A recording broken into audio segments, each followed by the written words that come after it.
लेकिन कई बार ऐसा होता है कि आपके कुछ नेता ऐसे बयान दे देते हैं जिनका सोशली नुकसान, पॉलिटिकली नुकसान हो जाता है। मैं एक एक करके सबका नाम लूं तो उस पर बड़ा वक्त चला जाएगा, लेकिन क्या आपको लगता नहीं है कि आपको अपने नेताओं को भी थोड़ा बांध के रखना चाहिए? कई बार वो आउट ऑफ टर्न बोल जाते हैं। हमें अपने नेताओं को बांधना चाहिए, बीजेपी को अपने नेताओं को बांध के रखना चाहिए। क्या मां सीता के बारे में टेस्ट ट्यूब बेबी आप बोलेंगे? क्या मां सीता के लिए आप टेस्ट ट्यूब बेबी बोलेंगे? तो अगर हमें अपने नेता बांधने हैं तो बीजेपी को अपने नेताओं को भी बांध के रखना चाहिए। क्या आपको लगता है कि अगर प्रयास पहले की सरकारें भी करती तो ये मंदिर पहले भी बन सकता था, लेकिन बीजेपी बहुत से आरोप लगाती है कि ट्रांसलेशन नहीं हुआ था आपकी शासन में, जब आपकी सरकार थी, जब आप मुख्यमंत्री थे।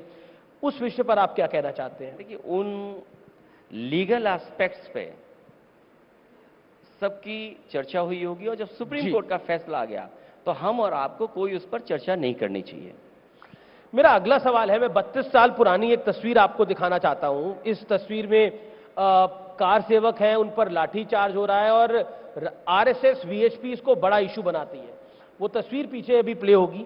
क्या कहना चाहते हैं आप आज 32 साल पुरानी इस तस्वीर पर? पुरानी बातें उखाड़ने से कुछ मिलना नहीं है, गड़े मुर्दे उठाने से कुछ मिलना नहीं है।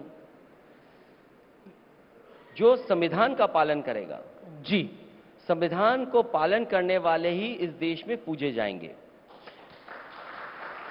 शिवपाल जी, जो कि आपकी पार्टी में बड़े नेता हैं, वरिष्ठ हैं, उन्होंने बयान दे दिया कि अगर लाठीचार्ज और गोली नहीं चलवाते तो क्या करते?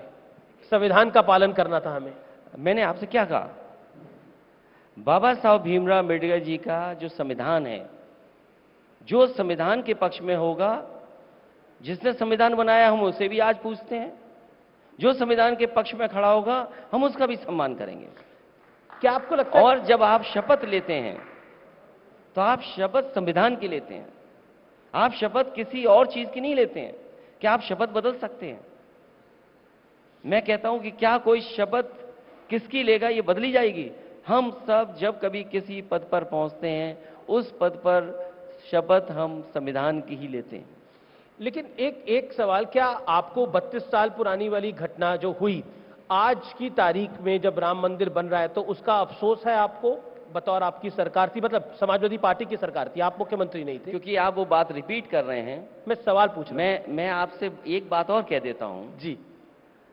जो सरकार में मुख्यमंत्री रहते हैं और जो अधिकारी होते हैं, पहले आपने भी एक अधिकारी को बहुत सम्मान के स्थान पर बैठाया है, आप माफी उनसे भी मंगवा दीजिए।